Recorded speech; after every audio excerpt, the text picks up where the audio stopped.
ବାଲେଶ୍ୱରର ସୁନଟ ପାତ୍ରପଡ଼ାଠାରେ ଅନୁଷ୍ଠିତ ହେଲା 43ତମ ବୋଇତ ବନ୍ଦାଣ ଉତ୍ସବ। ଅତିଥି କହିଲେ ସଂସ୍କୃତି ଓ ପରମ୍ପରା ସାମାଜିକ ଜୀବନକୁ ସମୃଦ୍ଧି ପଥରେ ଆଗେଇ ନେଇଥାଏ। ବାଲେଶ୍ୱର ଷ୍ଟେସନ ଛକରେ ଖୋଲିଛି 1 ଓ 2 gram gold forming jewellery showroom. ଆଜି ହିଁ ଆସନ୍ତୁ ଆଉ ବାଛି ନିଅନ୍ତୁ ଆପଣଙ୍କ ମନପସନ୍ଦର ଗହଣା। SJ ଜୁଏଲ୍ସ, ସମାଜ ଅଫିସ ତଳ ମହଲା, ଷ୍ଟେସନ ଛକ, ବାଲେଶ୍ୱର ସହରର ସୁନଟ ପାତ୍ରପଡ଼ା ସ୍ଥିତ ସୁବର୍ଣ୍ଣେଶ୍ୱର ମନ୍ଦିର ପ୍ରାଙ୍ଗଣରେ 43ତମ ବୋଇତ ବନ୍ଦାଣ ଉତ୍ସବ ଏକ ବନ୍ୟାଢ଼୍ୟ ପରିବେଶ ମଧ୍ୟରେ ଅନୁଷ୍ଠିତ ହୋଇଯାଇଛି। ବରିଷ୍ଠ ଆଇନଜୀବୀ ହରେକୃଷ୍ଣ ଦାସ କାର୍ଯ୍ୟକ୍ରମକୁ ଉଦ୍ଘାଟନ କରିବା ସହିତ ଜାତୀୟତା ଭାବ ଓ ସ୍ୱାଭିମାନ ଭରି ରହିଥିବା ଉତ୍କଳୀୟ ପରମ୍ପରା ଅତୀତର ଇତିହାସ ଆମକୁ ମନେ ପକାଇ ଦେଉଛି ବୋଲି ମତବ୍ୟକ୍ତ କରିଥିଲେ। ଆମମାନେ ଆମର ସଂସ୍କୃତି ଓ ପରମ୍ପରାକୁ ଭୁଲିଗଲେ। ଆମେ ଦେଖନ୍ତୁ, ମୁଁ କହିବି ଯେ ଆମେ କିଏ ଜଣେ ମରିଗଲେ କ୍ୟାଣ୍ଡେଲ ଜାଳୁଛନ୍ତି, କାହାର ବାର୍ଥଡେରେ ଆମେ କ୍ୟାଣ୍ଡେଲଟାକୁ ନିଭଉଛନ୍ତି। ଆମେ ଏ କ୍ୟାଣ୍ଡେଲ ସଂସ୍କୃତି ହେଉଛି, କିନ୍ତୁ ଦୀପ ସଂସ୍କୃତିକୁ ଭୁଲିଗଲେଣି। ଆମେ କ୍ୟାଣ୍ଡେଲ ସଂସ୍କୃତିକୁ ଭୁଲି ଦୀପ ସଂସ୍କୃତିକୁ ଆସିବା ଦରକାର। ତା ନହେଲେ ଓଡ଼ିଶାର ସଂସ୍କୃତି କଳା ଧ୍ୱଂସ ପାଇଯିବ। ସିମୁଳିଆ ବିଧାୟକ ପଦ୍ମଲୋଚନ ପଣ୍ଡା ଏଥିରେ ବରେଣ୍ୟ ଅତିଥି ଭାବେ ଯୋଗଦେଇ ସମସ୍ତଙ୍କୁ ଶୁଭେଚ୍ଛା ଓ ଅଭିନନ୍ଦନ ଜଣାଇଥିଲେ। ଆପଣଙ୍କୁ ମୁଁ ରିଷ୍ଟୋର କରିବାକୁ ଚାହୁଁଛି ଯେ ଖାଲି ଏତିକି କହିବି, ଇଏ ବୋଇତ ବନ୍ଦାଣ ଉତ୍ସବ ସବୁଦିନେ ରହିବ, ସବୁଦିନେ ଚାଲିବ, ସବୁଦିନେ ମମତା ଘେର ବନ୍ଧନ ଭିତରେ ଏଇ ପୋଖରୀ ପାଖରେ ସମସ୍ତେ ଏକଜୁଟ ହେଉଥିବା ଠିକ୍ ଏଇ ବୋଇତ ବନ୍ଦାଣ ଉତ୍ସବରେ ସମସ୍ତଙ୍କୁ ଧନ୍ୟବାଦ ଦେଉଛି। ମୋତେ ଫେର କାଲି ପୁଣି ନୂଆପଡ଼ା ଫେରିଯିବାକୁ ପଡ଼ିବ। ତେଣୁ ମୁଁ ଆଉ ଲେଟ୍ରେ ଆସିଲି, ମୁଁ ଧନ୍ୟବାଦ ଦେଇଦେଉଛି। ଆଉ ଆପଣମାନଙ୍କୁ ମୁଁ ସମସ୍ତଙ୍କୁ ଆଉ ଥରେ ପ୍ରଣାମ ଜଣାଉଛି। ବିଶିଷ୍ଟ ଶିଳ୍ପପତି ସଂଗ୍ରାମ ଦାସ ଏଥିରେ ମୁଖ୍ୟ ଅତିଥି ଭାବେ ଯୋଗଦେଇ ବୋଇତ ବନ୍ଦାଣ ଓ ଉତ୍କଳୀୟ ନୌବାଣିଜ୍ୟ ଉତ୍ସବ ସହ ଆମ ପରମ୍ପରା ଓ ସଂସ୍କୃତି ବିଶେଷ ଭାବେ ଜଡ଼ିତ ବୋଲି ମତବ୍ୟକ୍ତ କରିଥିଲେ। এই যে পাত্রপড়া সুনটর যে পাত্রপড়া 43তম ବୋଇତ ବନ୍ଦାଣ ଉତ୍ସବକୁ ଆୟୋଜନ କରିଥିବା ମୋର ସାନ ଭାଇ ଚିନୁ, ଦୀପା ବାବୁ ଏବଂ ବେଣୁ ବାବୁ, ରାଜା ବାବୁ, ଏ ସମସ୍ତଙ୍କୁ ମୋର ବହୁତ ବହୁତ ଧନ୍ୟବାଦ। ଆଉ କମିଟିର ସମସ୍ତ କର୍ମକର୍ତ୍ତାଙ୍କୁ ବହୁତ ବହୁତ ଧନ୍ୟବାଦ ଯେ 43 ବର୍ଷ ଧରି ଚଳେଇ ଆସିଛନ୍ତି। ଗୋଟେ ସଂସ୍ଥାକୁ ଚଳେଇବା ବହୁତ କଷ୍ଟର କଥା, ଆଉ ଏହାକୁ ଏମାନେ ଚଳେଇ ଆସୁଛନ୍ତି। ତା ପାଇଁ ସମସ୍ତେ କରତାଳି ଦିଅନ୍ତୁ।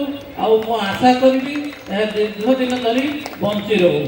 ଯୁବନେତା ବିକ୍ରମ ପଣ୍ଡା ଏଥିରେ ମୁଖ୍ୟ ବକ୍ତା ଭାବେ ଯୋଗଦେଇ ପରମ୍ପରା ଜାତିର ଏକ ପରିଚୟ ହୋଇଥିବା ବେଳେ ଏହା ଅତୀତ ଓ ବର୍ତ୍ତମାନକୁ ଯୋଡ଼ି ଭବିଷ୍ୟତକୁ ସୁରକ୍ଷିତ କରିଥାଏ ବୋଲି ବକ୍ତବ୍ୟରେ କହିଥିଲେ।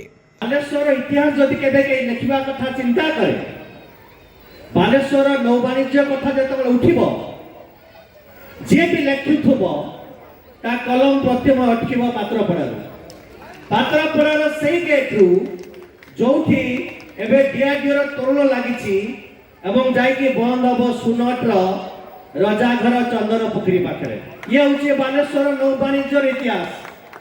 କିନ୍ତୁ ଆମେ କରୁଥିଲୁ କ'ଣ? ଆଜି ମୁଁ ବକ୍ତାମାନଙ୍କୁ ମଧ୍ୟ ଶୁଣୁଥିଲି, ବକ୍ତାମାନେ କହିଲେ ଯେ ଆମ ପୂର୍ବପୁରୁଷ ଯେଉଁ ସୁନାମ ସୃଷ୍ଟି କରିଥିଲେ ସେ କାହାଣୀକୁ ଶୁଣିବା, କାହାଣୀକି ମନେ ପକାଇବା।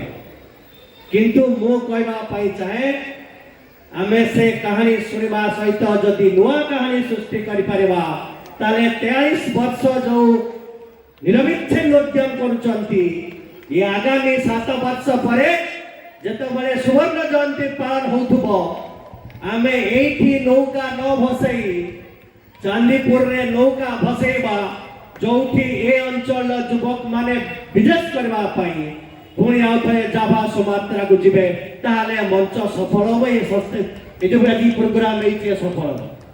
ବାଲେଶ୍ୱରର ପୂର୍ବତନ ପୌରାଧ୍ୟକ୍ଷ ତଥା ବ୍ରିଟ୍ର ପୂର୍ବତନ ଅଧ୍ୟକ୍ଷ ଆଲୋକ କୁମାର ସାହୁ, ବାର୍ ଆସୋସିଏସନର ପୂର୍ବତନ ସଭାପତି ରଘୁନାଥ ପ୍ରଧାନ ଓ ବୋଇତ ବନ୍ଦାଣ ଉତ୍ସବ କମିଟିର ମାର୍ଗଦର୍ଶକ ଚିନ୍ମୟକାନ୍ତି ବିଶ୍ୱାଳ ପ୍ରମୁଖ ଏଥିରେ ସ୍ୱତନ୍ତ୍ର ଅତିଥି ଭାବେ ଯୋଗଦେଇ ଉତ୍କଳୀୟ ନୌବାଣିଜ୍ୟ ଇତିହାସ ସମ୍ପର୍କରେ ଆଲୋଚନା କରିବା ସହିତ आम परंपरा और संस्कृति को उज्जीवित रखिबा समस्त को आह्वान देते।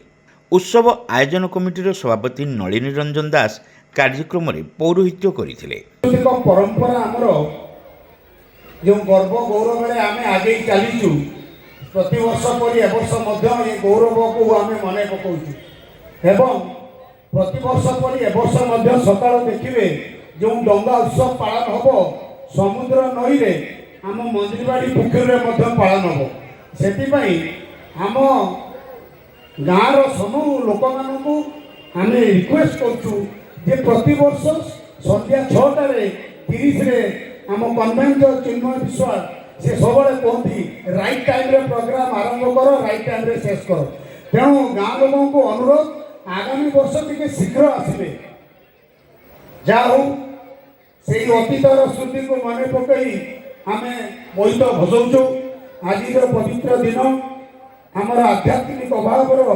जययात्रा पुण्य माँ जो कार्तिक आधार आम पवित्र से गाथा गाँचु आम ओडिया आम जाति ओडिया आम संस्कृति आम गर्वित आसतु साथी रही एका स्वर कहवा जे आमर गौरव इतिहास जयगान करवा मोर समस्त कर्मकर्ता भाई मानू अनुरोध प्रोग्राम शेष पर्यंत समस्ते स्थिर रे जी जो दायित्व चिन्ह भाई देती से दायित्वर कार्यक्रम करेंगे आ माँ भाई से गीत समस्ते कहे गाइबे। साधारण संपादक वेणुधर दास ए संपादकीय विवरणी पाठ करथिले।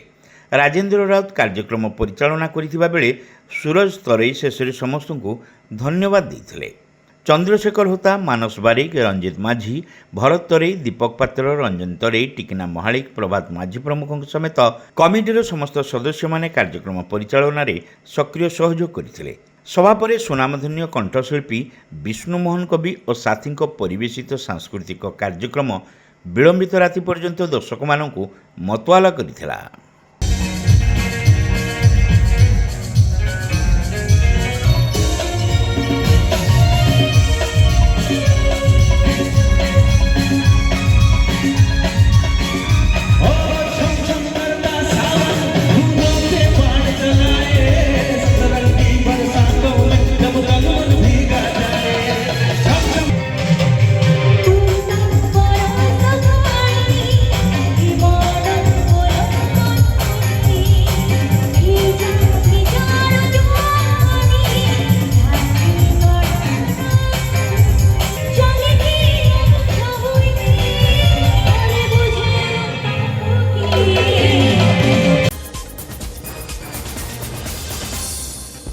Saint college of nursing and paramedicals रे एडमिशन चली। बीएससी नर्सिंग जीएनएम कोर्स पई जोगाजोग करंतु। Saint John college of nursing and paramedicals, mission compound, Baleshwar.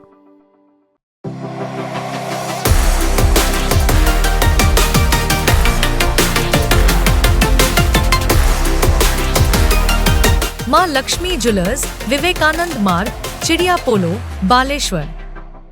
Welcome to Pratiksha Fertility and IVF Clinic, Baleshwar. With state-of-the-art facilities and cutting-edge equipment, we provide the highest standard of fertility care. Pratiksha Fertility and IVF Clinic, Baleshwar. Pipe किनिबा पूर्वरु pipe रो पारिबा पणिया उपरे प्रत्येक प्रश्नर उत्तर आमे दबु। पानीर प्रखर जेते तीव्र हो अबा पानीर शिखर जेते उच्च हो, एमके प्लास्ट कंपनी रे निर्मित एमकेपी ब्रांड रो सुदृढ़ एवं दीर्घस्थायी पीवीसी एंड एचडीपीई पाइप्स सर्वदा नंबर 1। सर्वनिम्न मूल्य रे सर्वोत्तम पाइप किनिबा पई जोगाजोग करंतु। MK plast private limited, Ramdaspur industrial estate, Godisahi, Cuttack district. Pin 754006। Call करंतु 8637278439 किंबा ईमेल करंतु admin@mkplast.in।